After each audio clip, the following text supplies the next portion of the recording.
Welcome to the system IAS. हम लोग 71 BPSC का प्रिपरेशन माइंड मैप के थ्रू कर रहे हैं, जिसमें हम लोगों ने शुरुआत किया है पॉलिटी से। पॉलिटी का आज लेक्चर नंबर 12 है, जिसमें हम लोग पढ़ेंगे जुडिशियरी के बारे में। ठीक है, जुडिशियरी के बारे में पढ़ेंगे, जिसमें सबसे पहले कंप्लीट करेंगे सुप्रीम कोर्ट। देखते हैं सुप्रीम कोर्ट में क्या क्या पढ़ना है। अपॉइंटमेंट के बारे में देखेंगे। ठीक है, ये कंसल्टेशन का जो प्रॉब्लम है, जो कंट्रोवर्सी क्रिएट हुआ था, जिसकी वजह से फर्स्ट जज केस आया, सेकंड जज केस आया और थर्ड जज केस आया। उसके बाद जो है NJAC आया। ठीक है, जिसको 2015 में सुप्रीम कोर्ट ने अनकॉन्स्टिट्यूशनल करार दे दिया गया और वाइड कर दिया गया। ठीक है, और क्वालिफिकेशन ऑफ द जजेस के बारे में पढ़ेंगे। इम्पीचमेंट प्रोसेस देखेंगे। ठीक है, इम्पीचमेंट प्रोसेस हम सिलसिलेवार तरीके से देखेंगे ताकि कोई दिक्कत नहीं हो समझने में। फिर उसके बाद हम लोग पढ़ेंगे भैया कि एक्टिंग चीफ जस्टिस का क्या कॉन्सेप्ट है, एडहॉक जजेस क्या होता है।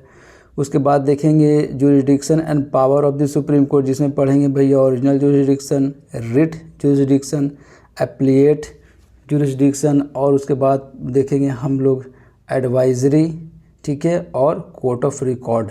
फिर जो है ये जुडिशियल रिव्यू अलग अलग चैप्टर दिया हुआ लक्ष्मीकांत में, लेकिन बस थोड़ा थोड़ा ही इम्पोर्टेंट है, ज़्यादा कुछ कहानी है नहीं, तो यहीं पे देख लेंगे हम लोग जो भी कहानी है। जुडिशियल रिव्यू देखेंगे। ठीक है, और पब्लिक इंटरेस्ट लिटिगेशन PIL देखेंगे, और जुडिशियल एक्टिविज़म, जुडिशियल ओवररीच, ये सारा कॉन्सेप्ट को हम लोग देखेंगे आज के लेक्चर में। ठीक है, एक एक करके चीज़ों को हम लोग कंप्लीट करना शुरू करते हैं।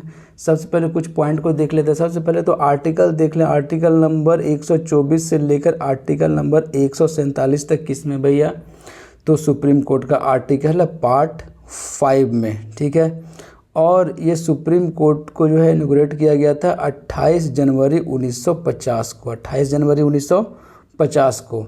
ठीक है, इंटीग्रेटेड जुडिशियरी है। इंटीग्रेटेड जुडिशियरी का मतलब क्या हुआ, सुप्रीम कोर्ट के नीचे हो गया हाई कोर्ट के नीचे हो गया डिस्ट्रिक्ट कोर्ट।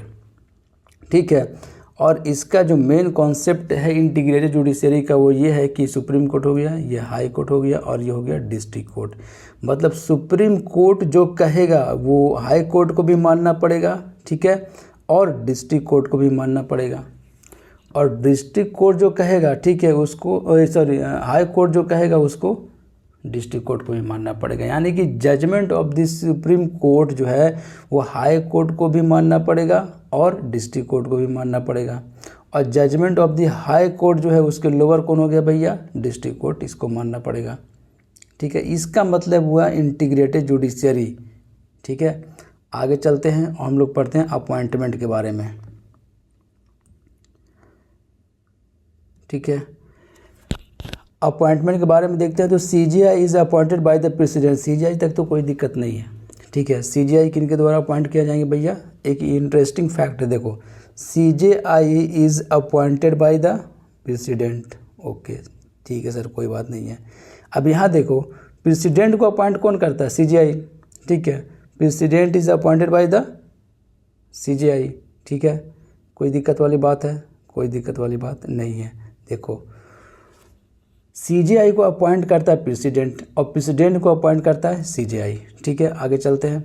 अदर जजेज of the supreme court are appointed by president after consultation, यही याद रखना है, जो consultation with CJI and other जजेज of the supreme court plus high court as deemed necessary.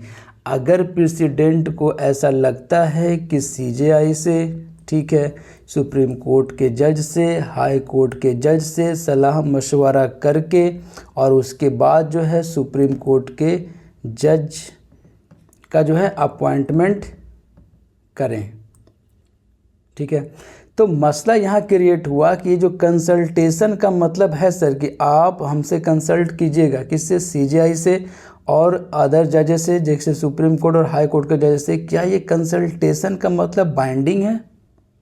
क्या ये प्रेसिडेंट पे बाइंडिंग होगा जो सलाह मशवरा हुआ है? ठीक है, अब इसी के रिगार्डिंग जो है सारा कहानी घूमेगा, और कंट्रोवर्सी क्रिएट हो गया कि ये जो कंसल्टेशन का मतलब है, क्या ये बाइंडिंग है या सिर्फ सिंपल सा ये भैया एक्सचेंज ऑफ व्यूज़ है, ये क्या है। सबसे पहला जो आया केस वो कहलाया भैया फर्स्ट जज केस। अब ये फर्स्ट जज केस में क्या कहानी हुआ? फर्स्ट जज केस में सुप्रीम कोर्ट ने ये कहा कि consultation means just an exchange of the views. मतलब कंसल्टेशन का मतलब ये है सर कि व्यूज़ का सिर्फ एक्सचेंज है, ठीक है, सिर्फ सलाह मशवरा कर सकते हैं हम लोग, ठीक है, ये बाइंडिंग नहीं है। फर्स्ट जज केस में, ठीक है, ये निकल कर आया कि कंसल्टेशन जो है वो बाइंडिंग नहीं है। उसके बाद आता है सेकंड जज केस। अब सेकंड जज केस में क्या होगा? कोर्ट जो है ओवर रूल्ड किया इट्स प्रीवियस जजमेंट, ठीक है, ओवर रूल्ड किया इट्स प्रीवियस जजमेंट और कहा कि देखिए sir advice is binding on the president. Change हो गया कहानी, क्योंकि ओवर रूल्ड कर दिया गया जजमेंट को। जो फर्स्ट जज केस में ये कहा गया था कि बाइंडिंग नहीं है, सिर्फ सलाह मशवरा है, ठीक है, मानना है नहीं मानिए, ठीक है, वो आपकी मर्जी है। सेकंड जज केस में कहा नहीं, ये एडवाइस जो है वो बाइंडिंग है सर। जो एडवाइस दिया जाएगा, ठीक है, सीजेआई की तरफ से और अब जो भी जज से लीजिएगा, ठीक है, वो बाइंडिंग होगा आप पे। ये सेकंड जज केस में कहा गया। लेकिन CJI consult with senior most जज ऑफ द सुप्रीम कोर्ट। अब देखो क्या कहानी, सीनियर मोस्ट जो है वो ये सुप्रीम कोर्ट का जो है जज है, ठीक है, और ये है सीजेआई। सीजेआई इससे कंसल्ट करेगा। यहाँ से जो भी एडवाइस निकला भैया वो किनको बताया जाएगा? प्रेसिडेंट को। अब प्रेसिडेंट के जो ये बताया गया एडवाइस, ठीक है, ये बाइंडिंग है, ठीक है, कोई दिक्कत वाली बात नहीं है, ठीक है। लेकिन सीजेआई को कंसल्ट किससे करना पड़ेगा? सीजेआई को कंसल्ट करना पड़ेगा सीनियर मोस्ट जज ऑफ द सुप्रीम कोर्ट, बस। और यहाँ से जो एडवाइस निकलेगा वो प्रेसिडेंट को बताया जाएगा, ठीक है। ये जो एडवाइस जो है वो बाइंडिंग है, ये कहा गया सेकंड जज केस में। अब हम लोग पढ़ते हैं थर्ड जज केस की क्या कहानी है। थर्ड जज केस में ये कहा गया कि सर देखिए अब ये जो है वो बाइंडिंग का कहानी छोड़िए और हम लोग बनाते हैं कोलेजियम, ठीक है, जिसमें कौन कौन होगा भैया? 4 सीनियर मोस्ट जज होगा, ठीक है, का एक कोलेजियम बन गया, ठीक है, और प्लस सीजेआई, ठीक है, इस तरीके से 4 इधर और एक 5। अगर सीजेआई को रिकमेंडेशन भेजना है, मतलब सीजेआई को रिकमेंडेशन भेजना है प्रेसिडेंट के पास, ठीक है, तो कम से कम 3 जो है जज जो है वो स्टैंड होना चाहिए किनके साथ? सीजेआई के साथ। यानी कि सीजेआई के साथ 3 और जज, ये 4 में से 3 जज जो है वो सीजेआई के साथ खड़ा होना चाहिए, तब जो है रिकमेंडेशन भेजा जाएगा किनके पास? प्रेसिडेंट के पास। और ये जो फिर है क्या मानना पड़ेगा इनको। इस तरीके से कॉलेजियम बनाया गया।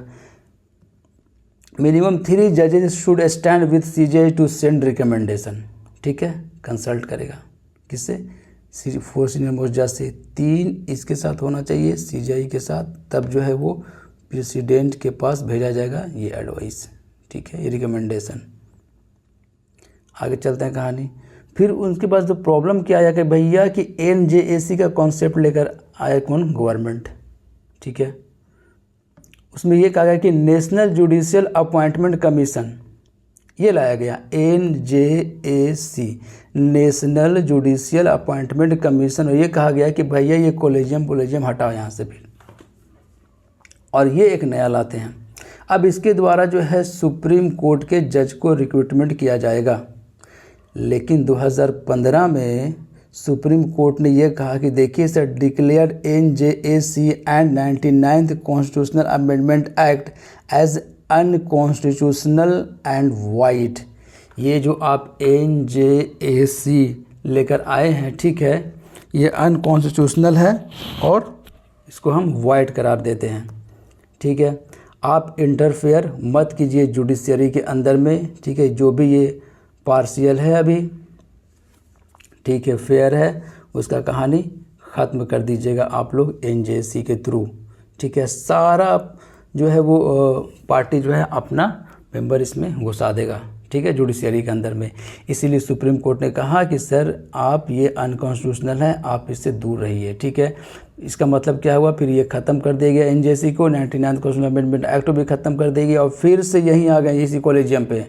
तो फिर से इसी कॉलेजियम पे आ गए थर्ड जज केस वाला में, और अब यही चल रहा है कहानी कि 4 सीनियर मोस्ट जज का कॉलेजियम है और सीजीआई के साथ 3 जज और खड़ा होना चाहिए और रिकमेंडेशन भेजा जाएगा प्रेसिडेंट के पास, फिर वहाँ से अपॉइंटमेंट शुरू। ठीक है, आगे चलते हैं। लेकिन अभी तक आगे चलते हैं और क्या पढ़ेंगे, क्वालिफिकेशन ऑफ द जजेस। क्वालिफिकेशन ऑफ द जजेस का क्या कहानी है, देखो फैक्ट वाली चीज़ें जो है ध्यान होना चाहिए। जज of the High court, high court का जज 5 साल के लिए। ठीक, advocate of the High court 10 साल के लिए, यानी कि 5 साल के लिए जज हों आप, ठीक है, या 10 साल के लिए आप एडवोकेट हो तो भी काम चल जाएगा हाई कोर्ट में, अगर 10 साल तक एडवोकेट है तो। He should be distinguished jurist in the opinion of the president, और प्रेसिडेंट के ओपिनियन में आप डिस्टिंग्विश्ड जूरिस्ट होना चाहिए। ठीक है, ये कंडीशन है किसके लिए भैया, सुप्रीम कोर्ट के जज के लिए। आगे चलते हैं, टेनियर का क्या कहानी है, 65 साल, ये याद रखना। ठीक है, सुप्रीम कोर्ट के जज का जो रिटायरमेंट एज है वो 65 ईयर्स है, और हाई कोर्ट का जो है टेनियर है वो 62 साल है। ठीक है, ये है बात ध्यान में रखना। रेजिग्नेशन किन को दिया जाएगा भैया, प्रेसिडेंट को दिया जाएगा। अपॉइंट भी कौन किया था भैया, प्रेसिडेंट, तो रेजिग्नेशन भी प्रेसिडेंट के हाथ में ही है। इम्पीचमेंट प्रोसेस, ये इम्पोर्टेंट है, ध्यान से देखो, सिलसिलेवार तरीके से जो है वो समझ में आएगा आपको माइंड मैप के थ्रू। सबसे पहली बात तो ये है कि ग्राउंड क्या है इम्पीचमेंट का, आप किस बिना पे जो है वो इम्पीचमेंट करेंगे सुप्रीम कोर्ट के जज को। तो भैया उनका जो ग्राउंड है, जो कंडीशन है वो यह है कि प्रूव्ड मिसबिहेवियर, पहली बात मिसबिहेवियर अगर वो प्रूव्ड हो तो। दूसरी बात क्या, इनकैपेसिटी, या उनके पास अब कैपेसिटी ही नहीं बचा है कि वो परफॉर्म कर सके अपनी ड्यूटी को। तो ये कंडीशन है, ठीक है, ये ग्राउंड है जिसकी वजह से आप ये कह सकते हैं कि सर अब इम्पीचमेंट प्रोसेस चलाया जाए हाउस में। आगे क्या कहानी होगा, आगे कहानी ये होगा कि रिमूवल मोशन साइंड करना पड़ेगा।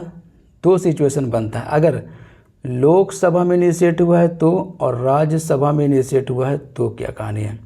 लोकसभा में अगर इनिशिएट होता है, ठीक है, तो कम से कम 100 मेंबर को जो है साइन करना पड़ेगा।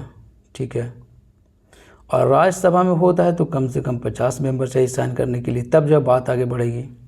ठीक है, और ऐसा, ठीक है, लोकसभा में किनको देंगे साइन करके, स्पीकर को देंगे, कॉमन सी बात है, और राज्यसभा को साइन करके किनको देंगे भैया, चेयरमैन को देंगे। अब ये दोनों का रोल यहाँ पे इसलिए इम्पोर्टेंट हो जाता है कि अब इन लोग दोनों के हाथ में पावर है कि उसको जो है एडमिट करे या ना करे। अगर रिफ्यूज़ कर गया तो बात ही ख़त्म हो गई। अगर एडमिट कर लिया गया तो इन लोग या तो स्पीकर या चेयरमैन कॉन्स्टिट्यूट करेगा भैया 3 मेंबर की एक बॉडी को। इस 3 मेंबर के बॉडी में कौन कौन होंगे, एक तो होंगे भैया या तो सीजीआई या सुप्रीम कोर्ट के जज, ठीक है, chief justice of high court, ठीक है, या डिस्टिंग्विश्ड जूरिस्ट, ठीक है, सीजीआई सुप्रीम कोर्ट का जज, ठीक है, chief justice of high court और डिस्टिंग्विश्ड जूरिस्ट, ये 3 मेंबर की एक बॉडी होगी। अब ये बॉडी जो है भैया तहकीकात किया जाएगा इन 3 मेंबर के थ्रू कि भैया ये जो चार्जेस लगा है इनके ऊपर क्या सही है, ये गलत है। अगर चार्जेस अप्रूव्ड हो गया, इसका मतलब ये हुआ कि मोशन जो है passed by special majority by each house. अब जब भैया प्रूफ मिल गया तो अब हाउस में स्पेशल मेजॉरिटी पास करना पड़ेगा, दोनों हाउस से अलग अलग, ठीक है। उसके बाद क्या होगा, फाइनली प्रेसिडेंट के पास हो जाएगा ऑर्डर और जो है जज इम्पीच्ड कर दिया जाएगा। सिंपल सा है, कोई कहानी ज़्यादा है नहीं, ठीक है। अगर ग्राउंड आपको पता है कौन कौन सा भैया, मिसबिहेवियर और इनकैपेसिटी, ठीक है। एडमिट अगर कर लिया गया, ठीक है, और उसके बाद ये लोकसभा के केस में और राज्यसभा के केस में अलग अलग है। यहाँ 100 मेंबर चाहिए, यहाँ 50 मेंबर चाहिए साइन करके, ठीक है। एडमिट कर लिया गया तो बात आगे बढ़ जाएगी, ठीक है। 3 मेंबर की एक बॉडी बनाई जाएगी जिसमें सीजीआई सुप्रीम कोर्ट जज और chief justice of high court और डिस्टिंग्विश्ड जूरिस्ट। अब इन लोग भैया तहकीकात करेगा और पता चल गया कि भैया चार्जेज जो है प्रूव्ड हो गया तो उसके पास जो है दोनों हाउस से जो है स्पेशल मेजोरिटी से बिल को पास करना पड़ेगा। बिल जब पास होगा तो प्रेसिडेंट के पास जाएगा, प्रेसिडेंट जहां पास कर दिया तो ऑर्डर उसके बाद जो है जज इम्पीच्ड हो जाएगा। लेकिन अभी तक कोई भी जज को इम्पीच्ड नहीं किया गया है, ये भी बात आपको ध्यान रखना है, ठीक है। आगे चलते हैं। नो जज इज इम्पीच्ड येट, अभी तक कोई भी जज को इम्पीच नहीं किया गया है। इफ़, अब यहाँ पे कॉन्सेप्ट एक एक करके चीज़ों को समझते हो। इफ़ ऑफिस वैकेंट, अगर सीजीआई का ऑफिस वैकेंट हो तो, टेम्प्रोरी एब्सेंट हो तो, अनेबल टू परफॉर्म ड्यूटीज़, अगर ड्यूटीज़ परफॉर्म करने के लायक अभी वो नहीं हो तो, इस सिचुएशन में क्या होगा, एक्टिंग चीफ जस्टिस बनाया जाएगा, ठीक है, टेम्प्रोरी पीरियड के लिए, ठीक है, क्लियर है, कोई दिक्कत वाली बात नहीं है। अब उसके बाद कोरम अगर कंप्लीट ना हो तो क्या कहानी है भैया, ये भी तो एक बात है। कोरम का मतलब क्या होता है भैया, minimum requirement for conducting any business. इसका मतलब क्या हुआ, मतलब ये हुआ कि मिनिमम इतना मेंबर चाहिए भैया, ठीक है, चलाने के लिए कोर्ट को। तो मतलब उस वक्त अगर जजेस की कमी हो गई, कोरम कंप्लीट नहीं हो पा रहा है, तो भैया उस वक्त एड हॉक जजेस को जो है हायर किया जाएगा, मतलब लाया जाएगा। टेम्प्रोरी इन लोग भी होता है, ठीक है, एड हॉक मतलब टेम्प्रोरी ही होता है कहानी, ठीक है। आगे चलते हैं। अब हम लोग पढ़ते हैं मेन चीज़ पे आते हैं, इनका power and function, jurisdiction power of the supreme court, क्या कहानी है। सबसे पहले देखेंगे ओरिजिनल जुरिस्डिक्शन, फिर रिट। ओरिजिनल जुरिस्डिक्शन में क्या देखेंगे, डिसाइड्स द फेडरल डिस्प्यूट्स, ठीक है, जैसे state versus state, state versus centre, ठीक है। अगर स्टेट के साथ डिस्प्यूट हो, स्टेट वर्सेस सेंटर के साथ डिस्प्यूट हो, तो ये सारा डिस्प्यूट देखने का काम किसका है भैया, सुप्रीम कोर्ट का है। इन्हीं को क्या कहा गया भैया, ओरिजिनल जुरिस्डिक्शन। ओरिजिनल काम सर आपका यही है, चाहे तो आप स्टेट का डिस्प्यूट हो या स्टेट वर्सेस सेंटर का डिस्प्यूट हो, ये सारा डिस्प्यूट देखने का काम आपका है। इसको कहा गया ओरिजिनल जुरिस्डिक्शन, जो आर्टिकल नंबर 131 के अंदर में है। आर्टिकल याद रखना, मैच दी फॉलोइंग में सवाल बनता है। रिट जुरिस्डिक्शन हम लोग जो है पढ़ चुके हैं, आर्टिकल नंबर 32 के बारे में, 5 रिट के बारे में हम लोगों ने पढ़ा, ठीक है। Supreme court is guarantor and the defender of the fundamental right of the citizen, ठीक है, और 5 रिट इशू करता है सुप्रीम कोर्ट, ठीक है।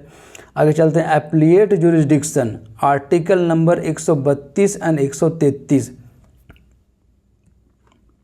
अब ये एप्लीएट जुरिस्डिक्शन क्या है, नाम से क्लियर है, अगर ध्यान दे तो अपील, ठीक है, इतना उठा लो अपील को बस।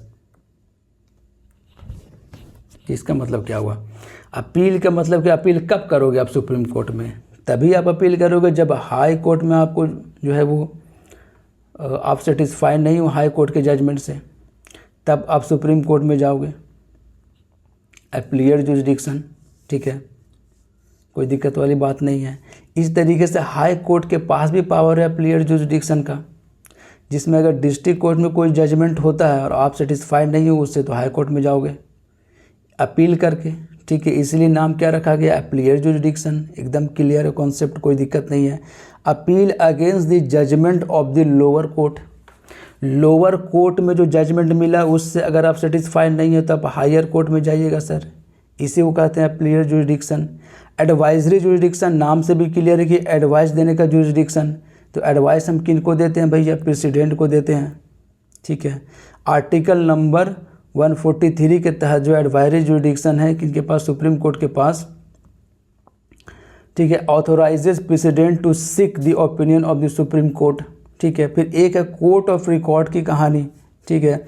Judgement of the supreme Court preserve for the future reference, Supreme Court में जो जजमेंट आया उसको प्रिजर्व करके रख लेते हैं for the future reference, future में ये काम आएगा, ठीक है। इस तरीके से जो है हम लोग देखिए। उसके बाद देख लेते हैं जुडिशियल रिव्यू, ठीक है। जुडिशियल रिव्यू का power of the judicial review. अभी जुडिशियल रिव्यू कहाँ से आया, पहली बात तो ये कि यूएसए से आया। कौन सा केस आया था यूएसए में भैया, मरबरी वर्सेस मेडिसन केस। अब यहाँ पे डिटेल में पढ़ने का टाइम नहीं है, बस इतना समझ में आना चाहिए कि यही केस में निकला था जुडिशियल रिव्यू का कॉन्सेप्ट, ठीक है। अब डेफिनेशन क्या है जुडिशियल रिव्यू का वो देखते हैं। डेफिनेशन क्या है कि भैया पावर ऑफ जुडिशियरी, ये जुडिशियरी का किसका पावर है? जुडिशियरी का पावर है क्या करने का? To examine the constitutionality of legislative act and executive order of the centre plus state. मतलब सेंटर और स्टेट जो भी लेजिस्लेटिव एक्शन हो या एग्जीक्यूटिव एक्शन हो, ठीक है, ये कॉन्स्टिट्यूशन के हिसाब से है या नहीं है सर, ये किनका है काम चेक करने का? ये चेक करने का काम सुप्रीम कोर्ट का है, ठीक है, और हाई कोर्ट भी चेक करती है। जुडिशियल रिव्यू तो हाई कोर्ट भी देती है। तो ये हुआ जुडिशियल रिव्यू का मतलब कि कॉन्स्टिट्यूशनलिटी को जो है एग्जामिन करता है कोर्ट, लेजिस्लेटिव एक्ट हो या एग्जीक्यूटिव ऑर्डर हो, ठीक है, सेंटर का हो या स्टेट का हो, भैया कॉन्स्टिट्यूशन के हिसाब से है या नहीं है वो देखने का काम इन्हीं का है। इसी को कहा गया भैया जुडिशियल रिव्यू। आगे चलते हैं कहानी और दो कॉन्सेप्ट को और पढ़ते हैं जो अलग अलग चैप्टर में दिया हुआ है लक्ष्मीकांत में, लेकिन यहीं पे हम लोग देख लेंगे, आसान भाषा में समझते हैं। पब्लिक इंटरेस्ट लिटिगेशन क्या होता है? PIL। एक क्वेश्चन तो बनता है इसके फुल फॉर्म से कि PIL का मतलब क्या हुआ? पब्लिक इंटरेस्ट लिटिगेशन, ठीक है। कहाँ से है भैया? USA से आया, पहली बात तो ये, ठीक है। एनी सिटीजन, ठीक है, और ऑर्गेनाइजेशन, ये भी याद रखो, citizen and organisation can move the court for justice of other rights, ठीक है। ये पर्सन का राइट जो है वो ब्रीच हो रहा है, ये पर्सन को थोड़ा नॉलेज है भैया, इसको कुछ भी नॉलेज नहीं है, तो इनके बिहाफ पे ये पर्सन जाएगा कोर्ट में और PIL दाखिल कर देगा, ठीक है। BPSC के रिगार्डिंग कोई भी कंट्रोवर्सी होती है तो कोई वकील उठता है और जाके PIL दाखिल कर देता है पटना हाई कोर्ट में, जबकि प्रॉब्लम किसका है? BPSC के स्टूडेंट का। PIL कौन दाखिल कर रहा है? कोई एक वकील उठकर। तो भैया ये PIL का जो है फ़ायदा है कि भैया जो किसी को अगर जस्टिस चाहिए और वो अनेबल है तो कोई और किसी और को नॉलेज है तो इसके बिहाफ पे जाके PIL दाखिल कर सकता है, ठीक है। यही फ़ायदा है PIL का। डेवलप्ड इन USA, ठीक है। एनी सिटीजन हो या ऑर्गेनाइजेशन हो can move the court for the justice of the other rights, सही है। आगे चलते हैं। एक जुडिशियल एक्टिविज्म, ये खतरनाक चीज़ है। कैसे? Judicial activism is dangerous for the democracy. क्यों? क्योंकि भैया अब जुडिशरी इतना आगे बढ़ गई कि अब पार्लियामेंट के काम के अंदर जो है वो दखल अंदाजी करने लगी। क्या काम भैया?